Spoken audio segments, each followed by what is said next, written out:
Hi guys, இந்த சேனலில் full and full option பையிங்கை பற்றி தான் பார்த்துட்ருக்கோம். ஓகே, நான் ஏன் ஆப்ஷன் செல்லிங்கை சூஸ் பண்ணாமல் ஆப்ஷன் பையிங்கை சூஸ் பண்ணேன் அப்படின்றத இந்த வீடியோவில் பார்க்கலாம்.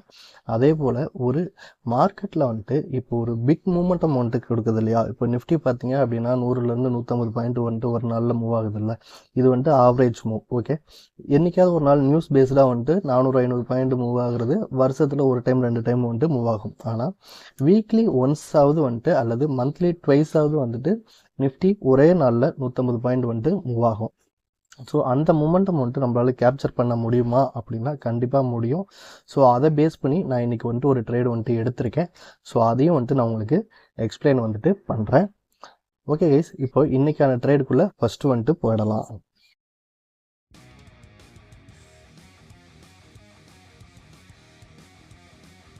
இன்றைக்கி சென்செக்ஸ் எக்ஸ்பைரி இருக்கிறதுனால நாம் ஃபஸ்ட்டு ப்ரிஃபரன்ஸ் சென்செக்ஸுக்கு தான் கொடுப்போம். ஓகே, நான் எப்படி 30 மினிட்ஸில் மார்க் பண்ணுறேன் அப்படிங்கிறத பற்றி ஆல்மோஸ்ட் ஒரு 70 வீடியோவுக்கு மேலே ஆல்ரெடி அப்லோட் பண்ணியிருக்கிறதுனால நான் இன்றைக்கான ட்ரேடுக்குள்ளே டேரெக்டாக போயிடுறேன். நான் 30 மினிட்ஸில் மார்க் பண்ணிவிட்டு இன்ட்ராடேயில் ட்ரேட் பண்ணும்பொழுது 3 மினிட்ஸ் சார்ட்டாக அதை சேஞ்ச் பண்ணிப்பேன்.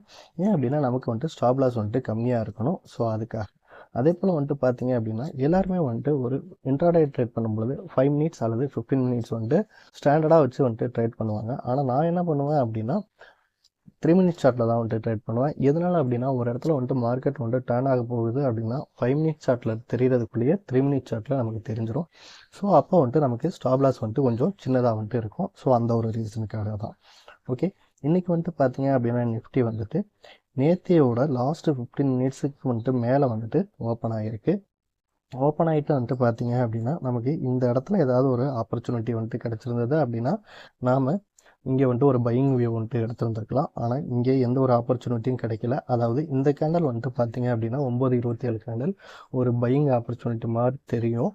ஆனால் இதுக்காக தான் நம்ம கோர்ஸ் வீடியோஸ் ஆல்ரெடி ஒரு கோர்ஸ் ரன் ஆகிட்டு இருக்குல்ல. ஸோ அதில் நம்ம ஒரு சில கிரைட்டீரியா வச்சு எடுத்துருப்போம். ஓகே, தென் பாருங்கள், இந்த இடத்துலையுமே ஒரு பையிங் ஆப்பர்ச்சுனிட்டி கிடைக்கிது 9:39 கேண்டில். ஸோ இந்த பை ஆப்பர்ச்சுனிட்டி வேலிடா அப்படிங்கிறத பார்த்தோம் அப்படின்னா இதுவுமே ஒரு வேலிடு கிடையாது. எதனால் நம்ம மார்க் பண்ணியிருக்கோம் அப்படிங்கிறதுனால எல்லா இடத்துலையுமே மார்க்கெட் ரிவர்சல் ஆகணும் அப்படின்னு சொல்லிட்டு எந்த ஒரு அவசியமுமே கிடையாது. ஓகே கைஸ், அகைன் என்ன ஆகுது அப்படின்னா மார்க்கெட் இம்மீடியட்டாக ஃபால் ஆகுது. ஓகே, ஃபாலோ ஆகிட்டு எந்த இடத்துல நிற்கிது பாருங்கள், நம்மளோட இம்பார்ட்டன்ட் பாயிண்ட் பக்கத்தில் நிற்கிது. தென் நான் எல்லா வீடியோஸ்லையும் சொல்லியிருப்பேன், அதாவது ஒரு 10:45க்குள்ளே நான் ஒரு ட்ரேடு வந்தது அப்படின்னா அதை எக்ஸிக்யூட் பண்ணுவேன். அதர்வைஸ் நான் அந்த ட்ரேடை எடுக்க மாட்டேன். ஓகே, இப்போது நாம் ஏன் ஃபஸ்ட்டு ஆப்ஷன் பையிங்கை சூஸ் பண்ணணும், அப்படி செல்லிங்கை சூஸ் பண்ணக்கூடாது அப்படின்னா ஃபஸ்ட்டு திங்க் நாம் ஒரு மார்க்கெட்டோட டைரக்ஷன் தெரிஞ்சால் மட்டும்தான் நம்மளால் மார்க்கெட்டில் சஸ்டெயின் பண்ண முடியும். அதர்வைஸ் இந்த ரேஞ்சுக்குள்ளே மார்க்கெட் ட்ரேட் ஆகும் அப்படின்னு சொல்லிட்டு நம்ம மார்க்கெட்டுக்குள்ளே வந்தோம் அப்படின்னா என்னையை பொறுத்த வரைக்கும் அது எனக்கு உடன்பாடு கிடையாது. ஏன் அப்படின்னா நான் 2014-15லலாம் இருக்கும்பொழுது ஆப்ஷன் செல்லர் ஒரு 15,000 ரூபாய் கேபிட்டல் வச்சுருந்தாலே போதும், அவங்களால ஆப்ஷன் செல் பண்ணி ப்ராஃபிட் பண்ண முடியும். ஆனால் இப்போ இருக்கிற காலகட்டத்தில் அந்த மாதிரி ஒரு சுச்சுவேஷனே கிடையாது. ஆப்ஷன் செல் பண்ணணும் அப்படின்னா இப்போ உங்களுக்கு கேபிட்டல் எவ்வளோ அப்படின்னு சொல்லிட்டு தெரியும் இல்லையா? கேபிட்டல் எல்லாமே இன்க்ரீஸ் பண்ணிட்டாங்க. ஒரு சிலர் ஆப்ஷன் செல்லிங்கை விட்டு போகிறதுமே நீங்கள் பார்த்துருக்கலாம். ஓகே, இப்போ இங்கே பாருங்கள், நான் ஆப்ஷன் செல்லிங்க்கும் பையிங்க்கும் என்ன ஒரு டிஃப்ரென்ஸ் சொல்கிறேன். இப்போது இங்கே மார்க்கெட் நமக்கு இங்கேருந்து டவுன் ஆகிருக்கு இல்லையா? 77,100 இருக்குது. ஸோ நான் 77,100ஓட கால் ஆப்ஷன் சார்ட்டும் எடுத்துக்கிறேன், புட் ஆப்ஷன் சார்ட்டும் நான் இப்போ எடுத்துக்கிறேன். அதில் ஜஸ்ட் வியூ பண்ணி பார்க்கலாம். இது சென்செக்ஸோட 77,100 புட் ஆப்ஷன் சார்ட்டு. ஓகே, நான் என்ன பண்ணுறேன் அப்படின்னா ஃபஸ்ட்டு ஒரு 15 மினிட்ஸ் ரன் பண்ண விட்டுறேன்னு வச்சுக்கோங்களேன். ஓகே, ரன் பண்ண விட்டுட்டு இந்த இடத்துல நான் சப்போஸ் என்ட்ரி ஆகிறேன்னு வச்சுக்கோங்க. இது நான் ஜஸ்ட் உங்களுக்கு ஒரு எக்ஸாம்பிளுக்காக சொல்கிறேன். இந்த கேண்டல் க்ளோஸ் ஆகிறப்ப என்ட்ரி ஆகிறேன்னு வச்சுக்கோங்களேன். இந்த கேண்டல் பாருங்கள் 297 ரூபா காமிக்குது. ஓகே, நான் இந்த இடத்துல சும்மா பை பண்ணியிருக்கேன்னு வச்சுக்கோங்க. இந்த 297 ரூபாயிலேருந்து மார்க்கெட் எவ்வளோ தூரம் போயிருக்கு பாருங்கள். ஆல்மோஸ்ட் பார்த்தீங்க அப்படின்னா 1088 ரூபா வரைக்கும் போயிருக்கு. ஓகே, இங்கே பார்த்தோம் அப்படின்னா நமக்கு தெரியும். இது மார்க்கெட் ஒன் சைடு மூமெண்டம் கொடுத்ததுனால இவ்வளோ தூரம் போயிருக்கு. இதே நாம் அப்படியே call option chart. Okay, market down side போகுது, நாம் இப்போ செல் பண்ணோம் அப்படின்னா நாம் கால் ஆப்ஷன் சார்ட்டை செல் பண்ணுவோம் இல்லையா? ஸோ அங்கே போய் பார்க்கலாம். இது சென்செக்ஸோட 77,100 கால் ஆப்ஷன் சார்ட். ஓகே, இப்போது நம்ம புட் ஆப்ஷனில் பை பண்ணோம்ல, அது வந்துட்டு இந்த 9:27, அதாவது 5வது கேண்டல். ஓகே, நம்ம இந்த இடத்துல செல் பண்ணிடுறோம்னு வச்சுக்கோங்க. இங்கே பாருங்கள், இதோட ப்ரீமியம் வந்துட்டு எவ்வளோ காமிக்குது, 310 ரூபா வந்துட்டு இருக்குது. இது டே லோ போனது வந்துட்டு எவ்வளோ போயிருக்குன்னு பாருங்கள், ஆல்மோஸ்ட் வந்துட்டு ஒரு 97 ரூபா. ஓகே, 310லேருந்து 97 அப்படின்னா ஒரு 200 ரூபா வந்துட்டு மூவ் ஆகிருக்கு. ஓகேங்களா, இவ்வளோ பெரிய மூமெண்டம் கொடுத்ததுக்கப்புறம், ஆனால் அதே நீங்கள் புட் ஆப்ஷனில் பார்த்தீங்கன்னா 300 ரூபா இருந்தது, 1000 ரூபா போயிருக்கு. எவ்வளோ பாயிண்ட் வந்துட்டு மூவ் ஆகிருக்கு, 1100 ரூபா சம்திங் வந்துட்டு போயிருக்கு. ஆல்மோஸ்ட் வந்துட்டு ஒரு 800 பாயிண்ட் வந்துட்டு மூவ் ஆகிருக்கு. ஸோ இந்த ரீசனுக்காக தான் நம்ம ஆப்ஷன் செல்லிங்கை விட்டுட்டு, எனக்கு வந்துட்டு ஆப்ஷன் செல்லிங்கில் எப்பயுமே வந்துட்டு உடன்பாடு கிடையாது, நம்ம மார்க்கெட்டுக்குள்ளே வந்ததுலேருந்து. பட் இந்த மாதிரி மூமெண்டம்லாம் வந்துட்டு ஆப்ஷன் பையிங்கில் தான் வந்துட்டு நடக்கும். ஆனால் அதுக்கான நாலேஜை வந்துட்டு நம்ம கண்டிப்பாக வந்துட்டு கெயின் பண்ணி வந்துட்டு வச்சுருக்கணும். ஸோ அப்போ தான் நம்மளால் வந்துட்டு மார்க்கெட்டையும் சஸ்டெயின் பண்ண முடியும், இந்த மாதிரி பிக் மூமெண்ட்டையும் வந்துட்டு பிடிக்க முடியும். ஓகே, நான் இன்றைக்கி ட்ரேட் பண்ணதை வந்துட்டு என்னோட கம்யூனிட்டி போஸ்ட்டில் வந்துட்டு போட்டிருப்பேன். அதை ஜஸ்ட்டு வந்துட்டு நான் உங்களுக்கு எக்ஸ்பிளைன் வந்துட்டு பண்ணிடுறேன். இது நான் இன்றைக்கி வந்துட்டு ட்ரேட் பண்ண என்னோட ட்ரேட்ஸு. ஓகே, என்னோட நார்மலாக நாம் இது வரைக்கும் பார்த்துட்ருக்கோம் இல்லையா, இந்த ஸ்ட்ராட்டஜியில் நான் எந்த ஒரு ட்ரேடுமே எடுக்கலை. இந்த ஸ்ட்ராட்டஜியை மீறி நான் மறுபடியும் இன்னொரு ஸ்ட்ராட்டஜியுமே வந்துட்டு ஃபாலோ பண்ணிக்கிட்டு இருக்கேன். அது ஆக்சுவலி வந்துட்டு பார்த்தீங்க அப்படின்னா எப்படி இருக்கும் அப்படின்னா, அதாவது வந்துட்டு பார்த்தீங்க அப்படின்னா ஒவ்வொரு மாதமும் கம்மியான ட்ரேட்ஸ் தான் வரும், ஆனால் டார்கெட் பர்சன்டேஜ் வந்துட்டு பார்த்தீங்கன்னா ரொம்ப ஹியூஜாக இருக்கும். அதாவது நாம் இப்போ ஆல்ரெடி வந்துட்டு இன்ட்ராடேயில் ட்ரேட் பண்ணுறது வந்துட்டு பார்த்தீங்கன்னா 1:2 அப்படின்ற மாதிரி ட்ரேட் பண்ணுறோம் இல்லையா, இதில் மினிமம் வந்துட்டு 1:3 அப்படிங்கிற மாதிரி நம்ம ட்ரேட் பண்ணுவோம். அதே போல் இதுக்கு வின்னிங் பர்சன்டேஜுமே வந்துட்டு ஹையாக இருக்கும். நாம் ஏற்கனவே யூஸ் பண்ணுறதே வந்துட்டு ஒரு யூனிக்கான ஸ்ட்ராட்டஜி தான். அந்த ஸ்ட்ராட்டஜியில் ட்ரேட் பண்ணுறவங்களுக்கு அதை பற்றி வந்துட்டு தெரியும்.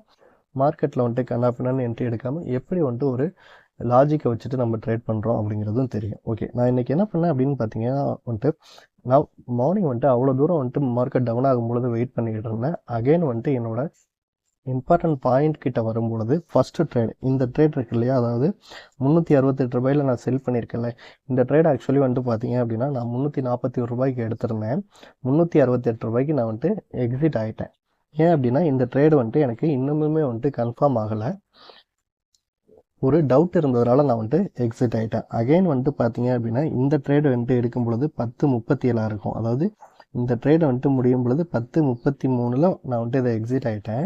அகெயின் 10:37 அடுத்த ஒரு 3 நிமிஷம் கேண்டில் க்ளோஸ் ஆனதுக்கப்புறம் நான் பார்த்தேன் அப்படின்னா எனக்கு மறுபடியும் வந்துட்டு ஒரு பையிங்கில் வந்துட்டு ஒரு ஃபுல் கான்ஃபிடென்ட் வந்துட்டு இருந்தது.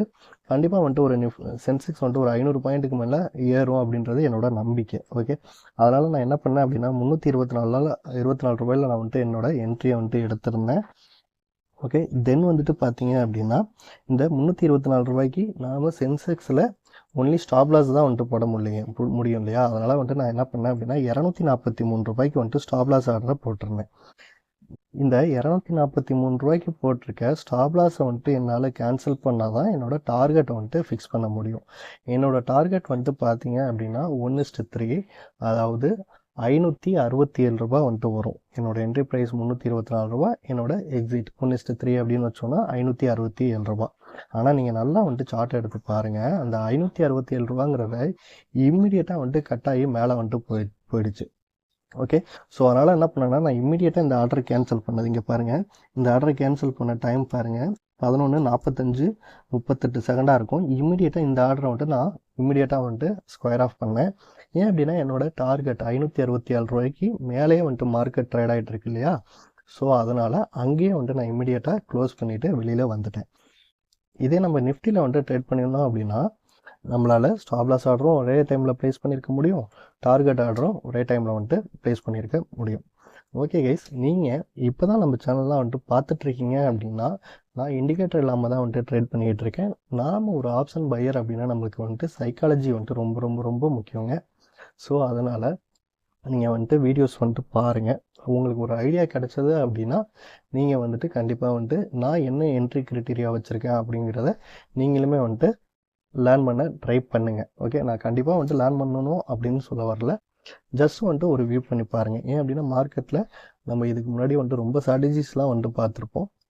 ஸோ இது கொஞ்சம் டிஃப்ரெண்ட்டாக இருக்கும். ஏன்னா இதில் சைக்காலஜி நம்ம ரொம்ப கவனமாக பயன்படுத்தணும். ஓகே, நான் இந்த லார்ஜ் சைஸ் அப்படிங்கிறத மட்டும் ஹைட் பண்ணியிருக்கேன் ஒரு சில ரீசனுக்காக. கேஸ் தென் பார்த்தீங்க அப்படின்னா நேத்திக்கு சென்செக்ஸோட எக்ஸ்பைரிக்கு நாள். ஸோ நேத்திக்கு எந்த மாதிரி மார்க்கெட் மூவ் ஆயிருந்தது, நான் எந்த மாதிரி டிசிஷன் எடுத்திருந்தேன் அப்படிங்கிறதையும் பார்த்துடலாம். இது நேத்திக்கான நிஃப்டி அண்ட் சென்செக்ஸோட சார்ட்டு. இன்னைக்கு சென்செக்ஸ் எக்ஸ்பைரி இருக்கிறதுனால நேத்திக்கு நம்ம சென்செக்ஸில் எக்ஸ்பைரிக்கு நாள். ஸோ அங்கேயும் நம்ம ட்ரேட் பண்ண ட்ரை பண்ணுவோம் இல்லையா. ஸோ இந்த சார்ட்டு தான் அந்த சார்ட்டு. சென்செக்ஸு அண்ட் நிஃப்டி ரெண்டு இண்டெக்ஸுமே பார்த்தீங்கன்னா நேத்தியோட, அதாவது ஃப்ரைடேவோட லாஸ்ட்டு 15 மினிட்ஸுக்கு மேலே தான் ஓப்பன் ஆகிட்டு கீழே ட்ரேட் ஆகிட்டு இருக்கு. ஓகே, இப்போது நாம் லாஸ்ட்டு 15 மினிட்ஸ்க்குள்ளே வருது இல்லையா. ஸோ நாம் இங்கே ஒரு டிசிஷன் மேக் பண்ணோம். நிஃப்டியை பொறுத்த வரைக்கும் பார்த்தீங்க அப்படின்னா இந்த லாஸ்ட்டு 15 மினிட்ஸ்க்கு கீழே மார்க்கெட் போயிருக்கும். ஓகே, இப்போது சென்செக்ஸில் நாம் ஏற்கனவே ரொம்ப வீடியோஸில் நம்ம சொல்லியிருப்போம்.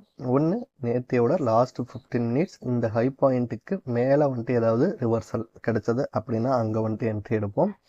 தென் இந்த மிட் பாயிண்ட். ஓகே, உங்களுக்கு பார்க்கும் பொழுது இதெல்லாம் சாதாரணமாக இருக்கும். ஆனால் இதெல்லாம் ரொம்ப பவர்ஃபுல்லான இடம்.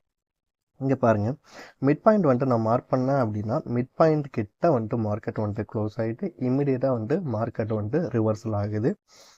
அதாவது இந்த 9:39 கேண்டில். ஓகே, நெக்ஸ்ட் என்ன பண்ணணும் அப்படின்னா நம்ம ஸ்ட்ரைக் ப்ரைஸ் சூஸ் பண்ணணும். இம்பார்ட்டன்ட் பாயிண்ட் பக்கத்துலேயே பாருங்கள், நமக்கு இங்கேயும் 76,597 இருக்குது. இங்கே பார்த்தோம் அப்படின்னா 76,629 இருக்குது. ஸோ நாம் என்ன பண்ணலாம் அப்படின்னா 76,600 கால் ஆப்ஷன் அப்படிங்கிறத காமனாக நாம் எடுத்துக்கலாம். இது சென்செக்ஸோட 76,600 கால் ஆப்ஷன் சார்ட்டு. இங்கே பாருங்கள், ஸ்பாட் சார்ட்டில் என்ட்ரி வந்த கேண்டல் இந்த 9:39 கேண்டல். ஓகே, 9:39 கேண்டலை நம்ம 50% டிவைட் பண்ணுறோம். டே லோவும் பார்த்தீங்க அப்படின்னா இந்த 9:39 கேண்டல் தான். ஓகே, 9:39 கேண்டலை 50% இது பண்ணோம் அப்படின்னா இங்கே பாருங்கள், 436 ரூபா அப்படிங்கிறது காமிக்குது. 436 ரூபா அப்படிங்கிறது நாம் வச்சுருக்க ப்ரீமியமோட ரொம்ப கம்மி. நாம் ப்ரீமியம்க்கு அப்படின்னு சொல்லிட்டு ஒரு க்ரைட்டீரியா வச்சுருப்போம். ஸோ அது இன்றைக்கி எந்தளவு மார்க்கெட்டில் ஒர்க் அவுட் ஆகிருக்குன்னு சொல்லிட்டு பாருங்கள். இந்த 436 ரூபா அப்படிங்கிறத நான் பார்த்த உடனே இது ஹை ப்ரீமியம். அதாவது இந்த ப்ரீமியம் மீன்ஸ் நான் உங்களுக்கு சிம்பிளாக சொல்லணும் அப்படின்னா, இப்போது மார்க்கெட்டில் ஒரு பொருள் 1000 ரூபாய்க்கு கிடைக்குதுன்னு வச்சுக்கோங்களேன். அந்த பொருள் நீங்கள் 500 ருபீஸில் எங்கேயாவது ஒரு இடத்துல வாங்கிட்டீங்க அப்படின்னா நீங்கள் 1000 ரூபாய்க்கு கிடைக்கிற பொருளை நீங்கள் 500க்கு வாங்கும் பொழுது எப்படியா இருந்தாலும் உங்களால் ப்ராஃபிட்டில் விற்க முடியும். நீங்கள் 510 ரூபாய்க்கு விற்றாலுமே ப்ராஃபிட் தான், 600 ரூபாய்க்கு விற்றாலுமே ப்ராஃபிட் தான். ஆனால் நீங்கள் வாங்கின ப்ரைஸோட கண்டிப்பாக கூட விற்க முடியும். ஏன் அப்படின்னா மார்க்கெட்டில் அதோட வேல்யூ 1000. ஓகே, இப்போது அதே நாம் 500 ரூபாய்க்கு போயிட்டு ஒரு கிடைக்கிற பொருளை நம்ம 1000 ரூபாய்க்கு வாங்கிட்டோம்னு வச்சுக்கோங்களேன், நம்மளால் ப்ராஃபிட்டில் விற்க முடியுமா? ஸோ விற்கவே முடியாது. ஸோ அதுதான் கான்செப்ட். ஓகே, இங்கே பாருங்கள், நீங்கள் ஸ்பாட் சார்ட்டை எடுத்து பாருங்கள். இங்கேருந்து இந்த இடத்துலலாம் மார்க்கெட் வரும்பொழுதே ஸ்பாட் சார்ட்டில் ஒரு 200 பாயிண்ட் 150லேருந்து 200 பாயிண்ட் மூவ் ஆகிருக்கும்.